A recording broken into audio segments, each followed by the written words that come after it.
Daddy's house we gather beneath veils of song,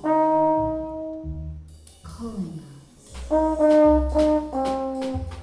calling us.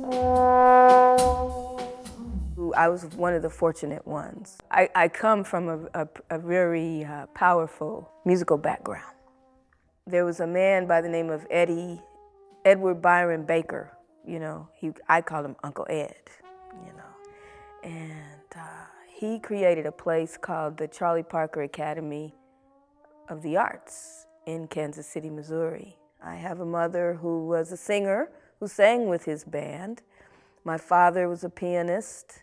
My grandfather was a pianist as well. He played stride piano. And my grandmother was a singer also. And so they supported the music making of their children, 3 generations of music makers.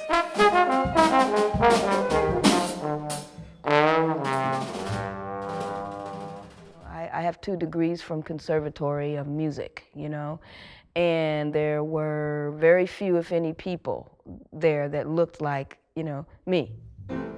Oakland Public Conservatory of Music is a place for making music, achieving some of the highest community goals for the music, a place where people can come and experience what I'm told, things that they've never experienced. Really, we want the children young people to come and be able to study here for no charge, at no charge. You know, not spend a dime to come and study in this place. The young people who would slip through the crack, who would normally not have an opportunity to study in a conservatory of music.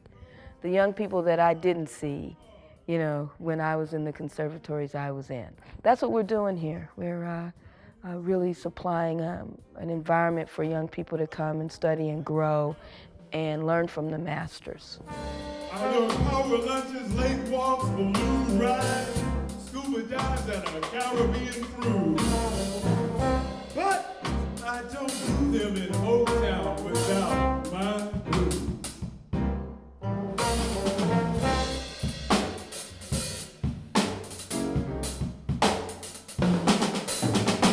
My name is Angela Wellman. I play the drums. I'm 15 years old.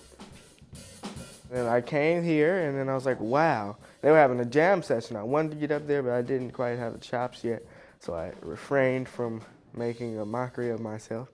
And then about 2 years later, I was playing with somebody named Bruce Blackman, and he referred me to the Oakland Public Conservatory, and I made it my way back. And I finally got to play with real musicians. Allende, my gosh, what can I say?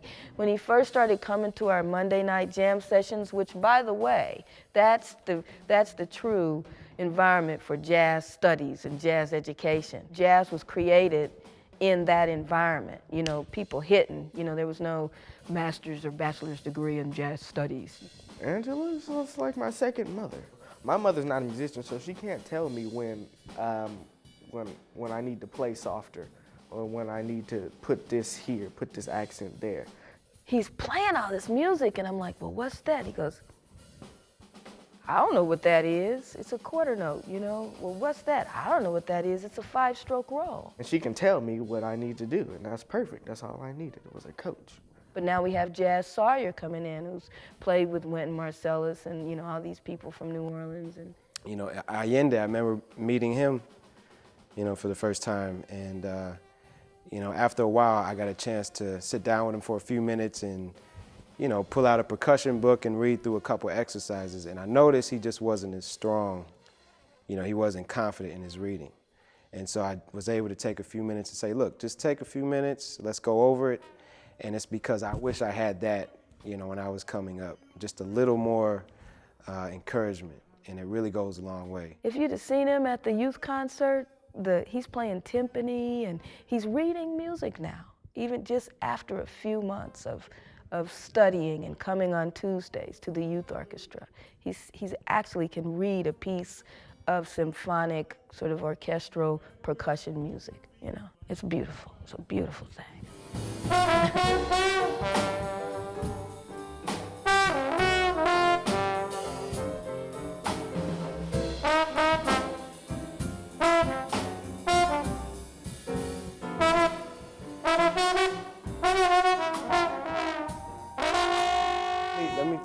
how I got involved with the conservatory, first of all. Actually was through one of our local treasures, Raymond Nat Turner and Ziggy and the whole Upsurge family. We had a rehearsal here.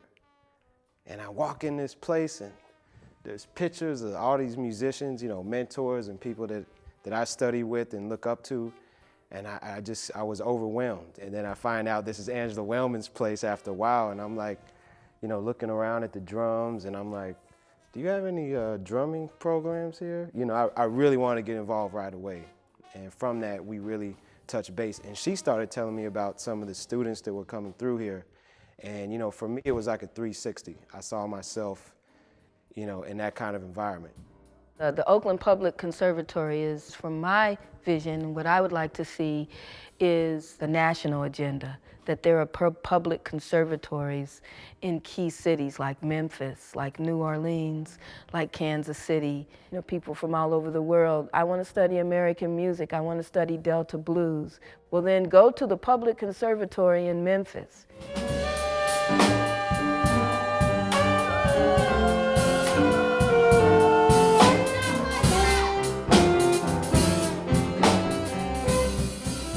Langston Hughes, you know, what happens to a dream deferred?